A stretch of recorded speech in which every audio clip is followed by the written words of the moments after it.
So you just used the word balance, and a few minutes ago you talked about the right brain, and you're talking about people experiencing the music and developing their own art ability. I mean, is there a sense in which you're feeling that the balance is to quite some degree the balancing of the left and the right brains to bring the proper balance back into the human experience of the right and the left brain, the masculine and the feminine together? Is that part of what you feel is has been lacking up until now? Oh, absolutely. I think we're completely out of balance in our approach right now on the planet. It's obvious to me with the amount of, just look in the world and look at the headlines every day. Yes, balance is critical, but it's not only right and left brain. It's the balance in, like, for example, it's heart and mind. You know what I mean? Which can be considered right and left brain too. It's, semantics are, it's all different for different people. But for me, it's the balance of physical and spiritual as well. It's finding these places of balance where I'm actually. It's interesting in the I Choose Love movement. The first thing we talk about is I choose to love myself, and in my experience of doing that, what I had to learn was how am I loving myself physically? Am I taking care of my body? Am I eating well? How am I taking care of myself emotionally? Am I able to express and speak my truth and feel my feelings?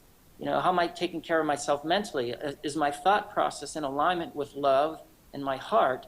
And is my heart in control as opposed to my mind running a script from, past beliefs of woundedness and pain and suffering?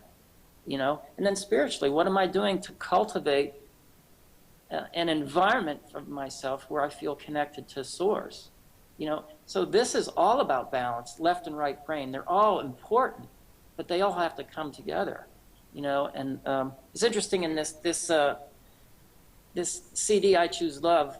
There's a song called "Center of the Sun," and one of the things that we're doing in this song is I've had to dissect all these different voices in my head. It's like there's the masculine part, there's the feminine part, there's the child part, the teenager, the angry witch energy, the patriarchal masculine, the judge, and all these different voices. And what I had to do over the years to begin to heal was to separate them out, and so that I could hear them all differently, because each one of them in their own shadow way is a call for love.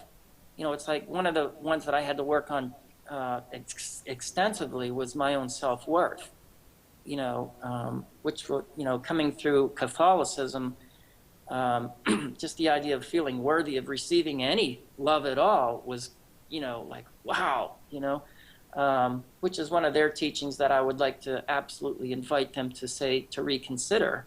And but anyway, dissected all these voices and got them to be on the same team so that they were working with each other as opposed to, one being pissed off at the other. One of the things that I think is a huge problem in our world, like you were saying, is the masculine and the feminine. I had to go inside and understand that there was a war going on inside me between my own feminine nature and my own masculine nature, and begin to like say, okay, how do we make peace with this? Well, rites of passage, which is another area that I'm really passionate about. We've lost the rites of passage, authentic rites of passage, into heartfulness in our world. And the indigenous cultures embrace that all over the world for many eons. And I think it's time to, and I think, again, what this movie is doing, it's initiating people into the heartfulness, to understanding that we do have a feminine and a masculine nature, and they also have shadow natures. And can we dialogue with the shadow aspects so that we can create peace? In my own healing journey, I had to do a lot of healing on my masculine, becoming a man in the world.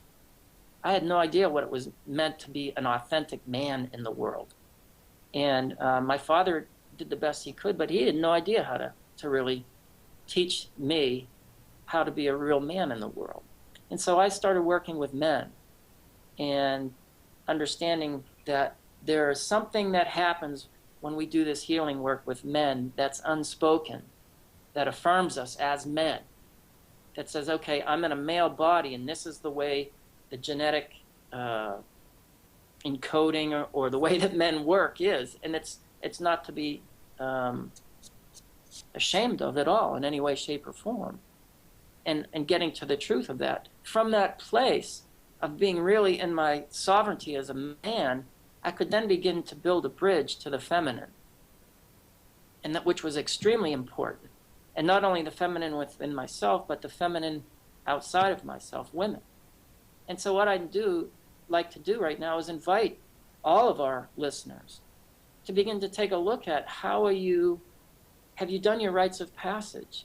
Do you really know what it's like to be in the company of men and feel comfortable with that? And women, to be in the company of women and to understand what the powers of that women, and so that you can begin to use that to build bridges within yourself and within your communities of how to come together to create healing for some of the challenges in our day. You know, I think it's very, very, very critical. I think it's one of the biggest wounds on the planet right now is the imbalance between the masculine and the feminine energy. You know, and there's been also a lot of talk about, well, we have to it's all about bringing in the divine feminine and all that. Yes, I agree. But you also have to remember that, I believe anyway, in my experience, that it's not about ditching the masculine. It's about bringing them into balance so that they can work together to solve and create solutions for the woes of the world right now. Balance is incredibly important. Internally, we know our own balances. How much nature time do I need? How much time alone do I need? How much meditation time do I need? How do I take care of myself? And by taking care of myself, I'm in some way taking care of you. And again, I do that to show people that I'm walking the talk, because I believe that's the best way to teach. I can see laughter, or I can see tears. I see a choice, love or fear. What do you choose? I can see peace.